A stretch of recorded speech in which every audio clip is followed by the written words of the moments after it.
আসসালামু আলাইকুম। কেমন আছেন সবাই?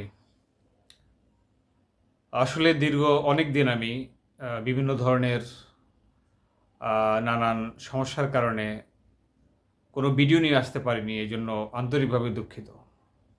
প্রিয় দর্শক, এর মাঝে অনেক ঘটনা বিশ্ব প্রবাহে ঘটে গেছে। আপনারা জানেন যে একটি চলমান যুদ্ধের প্রেক্ষাপটে আমরা আছি। আসলে সেই যুদ্ধ নিয়ে অনেক ব্যাখ্যা বিশ্লেষণ আপনারা শুনছেন এবং আরও শুনবেন, এবং আমিও এই ব্যাপারে আপনাদের সামনে আলোচনা করব। তবে যুদ্ধের প্রেক্ষাপট বা বর্তমান যে যুদ্ধটা ইরান, ইসরায়েল এবং আমেরিকার ভিতর সংঘটিত হচ্ছে, এর যেই প্রেক্ষাপট বা এর যেই বাস্তবতা, সেটা নিয়েই মূলত আজকে আপনাদের সামনে কিছু কথা বলবো। প্রিয় দর্শক, অনেক সময় আমি শর্ট ভিডিও তৈরি করি, কিন্তু অনেকে আমাকে পরামর্শ দেন যে ভাইয়া, শর্ট ভিডিওতে সব কিছু বিস্তারিত আসে না। আপনি যদি একটু ডিটেলস বলতেন তাহলে হয়তো আমরা অনেক কিছু বুঝতে পারতাম। প্রিয় দর্শক, ইনশাল্লাহ আশা করি মোটামুটি এখন যে সমস্ত বিষয় নিয়ে কথা বলবো, সে বিষয়ের মোটামুটি একটি পূর্ণাঙ্গ ভিডিও তৈরি করার চেষ্টা করব। যদিও অনেক বেশি লেন্থ হবে না, মোটামুটি একটা নির্দিষ্ট সময়ের মধ্যেই সেটা শেষ হবে। তো প্রিয় দর্শক, আপনাদের সাথে যে বিষয়ে এখন কথা বলবো, এটা যুদ্ধের সাথে সম্পর্কিত, যে বিষয়ে আমরা অনেক আগেই আলোচনা করেছি। যেমন আপনারা লক্ষ্য করছেন কিনা যে ইরান যুদ্ধ বা ইরান, ইসরায়েল, আমেরিকার ভিতর যে যুদ্ধটা, এটা আহ, সশরীরে যদিও ওখানে হচ্ছে, কিন্তু সারা পৃথিবীতে যে একটা এফেক্ট, সেটা কিন্তু পড়া শুরু হচ্ছে। আমরা আগেই অনেক সময় বিভিন্নভাবে বিভিন্ন মাধ্যমে অনেককে সতর্কতামূলক কিছু কথাবার্তা বলতাম যে আহ, যে কোনো সময়, যে কোনো পরিস্থিতিতে, যে কোনো অবস্থায় অনেক সময় যে স্বাভাবিক জীবন, এটা কিন্তু চন্দ পরিবর্তন হতে পারে। এই ধরনের একটি সতর্কবার্তা আমরা সবসময় আমাদের প্রিয় বন্ধুবান্ধব, সহ আপনজন এবং সবাইকে এই ধরনের একটা সতর্কবার্তা সবসময় বলতাম। কিন্তু দুঃখজনক, কেউই এই ধরনের সতর্কবার্তাকে আমলে নিত না। সবাই বলতো না, না, এরকমই চলবে। আমরা সবসময় বলতাম যে ভবিষ্যৎকালীন একটা জীবন, যেমন ভবিষ্যতের যে ধারণাটা, এটা আসলে আল্লাহ রাব্বুল আলামিনে জানে। কিন্তু মোটামুটি অনেকেই যারা পলিটিক্স, জিওপলিটিক্স, ধর্মতত্ত্ব এবং আন্তর্জাতিক এবং ন্যাশনাল বা ইন্টারন্যাশনাল যে বিষয়গুলো নিয়ে মোটামুটি স্টাডি করে, গবেষণা করে, পড়াশোনা করে বা এগুলো নিয়ে রিসার্চ করে, তারা মূলত মোটামুটি অনেক কিছুই একটা ধারণা করতে পারে যে এই ধরনের কিছু হতে পারে। আসলে যুদ্ধকালীন এই যে বিষয়টা, এটার অনেক আগেই আমরা একটা আমি একটু আগেই বলেছি যে সতর্কতামূলক অনেক কিছুই মানুষকে বলতাম যে যে কোনো কিছুই এক জায়গায় কখনো করবেন না, বা এক জায়গায় সব কিছু আপনারা একীভূত হয়ে থাকবেন না। বিভিন্ন জায়গায়, বিভিন্ন দিকে, বিভিন্ন মাধ্যমে ছড়িয়ে দেন। আমি ইনশাআল্লাহ ধারাবাহিকভাবে এখন যেহেতু একটু ফ্রি হয়েছি, আপনাদের সাথে এই বিষয়গুলো নিয়ে আলোচনা করব। তো যে বিষয়ে আলোচনা করার এখন চেষ্টা করছি, দেখেন, আমরা অনেক আগেই বলেছি যে দেখেন, যে কোনো পরিস্থিতি হলে সবচেয়ে বেশি প্রবলেম বা সবচেয়ে বেশি সমস্যা কিন্তু শহরের মানুষের পোহাতে হবে। অর্থাৎ শহরের ভিতর যারা থাকে, এরা আসলে অনেকটা আধুনিক যে জীবন ব্যবস্থা, এটার উপর নির্ভরশীল।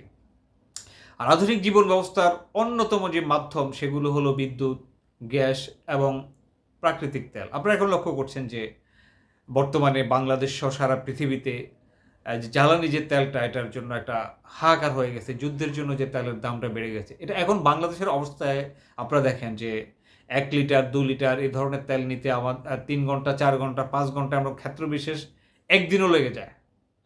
তো এটা বলার উদ্দেশ্য হলো, এটা আমরা আরও অনেক আগেই বলেছি যে এই ধরনের সিচুয়েশন হবে বা হতে পারে, কিন্তু কোনো বিষয়ে কেউ আমলে নেয়নি। এখনও সামনে অনেক ধরনের প্রেডিকশন বা অনেক ধরনের অনেক কিছু হওয়ার সম্ভাবনা আছে। এখনও হয়তো অনেকে সেই বিষয়গুলোকে গুরুত্ব দিচ্ছে না। তো আমি আপনাদের সামনে যে বিষয়গুলো ধারাবাহিকভাবে আলোচনা করব, সেই বিষয়গুলোর প্রতি যদি আপনারা চোখ রাখেন এবং সেই বিষয়গুলোর প্রতি যদি তীক্ষ্ণ নজর রাখেন, তাহলে হয়তো সামনে অনেক কিছু আপনারা বুঝতে পারবেন যে আসলে কি হতে যাচ্ছে বা কি হবে। আসলে একটা জিনিস কি, সেটা আমি আপনাকে একটু আগেই বলছি যে ভবিষ্যৎ একমাত্র মহান আল্লাহ রাব্বুল আলামিনই জানেন। কিন্তু ভবিষ্যৎকালীন অনেক বিষয়ে কিছু মানুষকে আল্লাহ রাব্বুল আলামিন কিছু জ্ঞান বা কিছু মেধা দেন, যাতে তারা হয়তো অনেক কিছু বলতে পারে, সেটা সঠিকও হয় আবার সঠিক নাও হতে পারে। তবে অনেকাংশে অনেকেই তাদের যোগ্যতা, মেধা, তাদের চিন্তা, চেতনা, ভাবনা এগুলো দিয়ে অনেক কিছু বলে, সেটা অনেক সময় সঠিকও হয়। তো আমি আপনাদেরকে একটা সতর্কতামূলক যে বলবো, ধারাবাহিকভাবে অনেক কিছুই বলবো। আপনারা সবসময় আমার এই চ্যানেলটির উপর চোখ রাখুন, দেখতে থাকুন। অনেক সবচেয়ে আমি মনে করি যে যারা এখনও শহরকেন্দ্রিক জীবনটাকে বেছে নিয়েছেন যে শুধুমাত্র আমরা শহরে থাকবো, শহরে বসবাস করবো বা শহরকেন্দ্রিক সব কিছু গড়ে তুলেছেন, তারা একটু সতর্ক হন। আপনি শহরে থাকুন বা আপনি শহরে বসবাস করুন, ঠিক আছে, কিন্তু একেবারে শুধু শহর নির্ভর হয়ে যাবেন না। কারণ সামনের দিনগুলো কঠিন হতে পারে। দেখেন, যদি কোনো কারণে আজকে যে পরিস্থিতি এখন হচ্ছে এটা যদি আরও বেড়ে যায়, যুদ্ধের ভয়াবহতা যদি আরও বাড়ে, যদি অনেকের আশঙ্কা যে যুদ্ধ আরও দীর্ঘমেয়াদী হতে পারে, তাহলে কিন্তু বাংলাদেশের মতন রাষ্ট্রগুলো ভয়াবহ প্রাকৃতিক সম্পদে সমস্যা পড়ে যেতে পারে। এখন আপনি দেখেন যে জ্বালানি তেলের ভয়াবহ সমস্যা। সামনে যদি এমন হয় যে বিদ্যুৎ এবং গ্যাসের সমস্যা হয়, তাহলে এই শহরে অনেকের জন্য বসবাস করাটা অনেক কঠিন হয়ে যাবে, অনেক কঠিন হয়ে যাবে।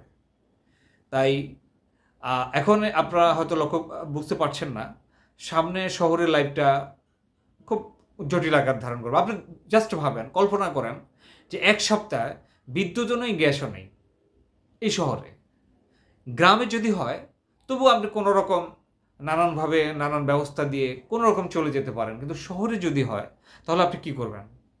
প্রিয় ভাই বোনেরা যারা এই ভিডিও দেখছেন, বিশ্বাস করেন আপনাদের জন্য এই সতর্কতামূলক পোস্টগুলো এবং আগামীতে সামনের বৈশ্বিক যে পরিস্থিতি এবং আমাদের দেশের যে পরিস্থিতি, এগুলো নিয়ে আরও অনেক ভিডিও আপনাদের সামনে নিয়ে আসব, যাতে করে আপনারা সতর্কতামূলক যে ভিডিওগুলো সেগুলো দেখতে পান এবং নিজেরা সতর্ক হন এবং অন্যকেও সতর্ক করতে পারেন। এবং আশা করি আপনারা যারা আমার এই ভিডিওগুলো দেখবেন, এই ভিডিওগুলো আপনারা শেয়ার করবেন, বেশি বেশি শেয়ার করবেন, যাতে করে অন্যরা এই ভিডিওগুলো দেখে উপকৃত হতে পারে। কারণ আমরা অনেক সময় শুধুমাত্র সতর্কতার অভাবে বা একটু সচেতনতার অভাবে অনেক সময় অনেক ভুল করে ফেলি, যে ভুলের মাসুলটা অনেক বড় হয়ে যায়। তাই আমি বলবো যে সব কিছুর ক্ষেত্রে সরকার যে ডিসিশন নিয়েছে জ্বালানি তেল বা অন্য বিষয়ে, যে সেটা শুধু সরকারের উপর ডিফেক্ট না, আমরাও আমাদের জায়গা থেকে যতটুকু সম্ভব এগুলো সাশ্রয় করব। কারণ হলো এগুলো কিন্তু প্রাকৃতিক সম্পদ, যদি এগুলো না থাকে তাহলে আমাকে আপনাকে আবার আগের যুগে চলে যেতে হবে। আর এগুলো না থাকলে আপনি শহরে যুদ্ধ নয়, মিসাইল বা ড্রোন আক্রমণ নয়, এমনিই যদি বিদ্যুৎ না থাকে, গ্যাস না থাকে, তাহলে পানিও থাকবে না, তাহলে আপনার পরিস্থিতি কি হবে বা কি হতে পারে, জাস্ট সেটা চিন্তা করেন। প্রিয় দর্শক, আপনারা দেখতে থাকুন এই চ্যানেলটি। আপনাদের সামনে নিয়মিতভাবে বৈশ্বিক, আন্তর্জাতিক, সামাজিক, রাজনৈতিক, ধর্মীয় বিভিন্ন বিষয় আপনাদের সাথে ইনশাল্লাহ আলোচনা করব এবং আপনাদের মতামত শুনবো। যদি কোনো বিষয় আপনাদের জানার থাকে বা যদি কোনো বিষয়ে আপনারা পরামর্শ দিয়ে থাকেন, তাহলে অবশ্যই সেটা কমেন্ট বক্সে জানাবেন। এই বিষয় নিয়ে বিস্তারিত আলোচনা করবো ইনশাআল্লাহ। ধন্যবাদ।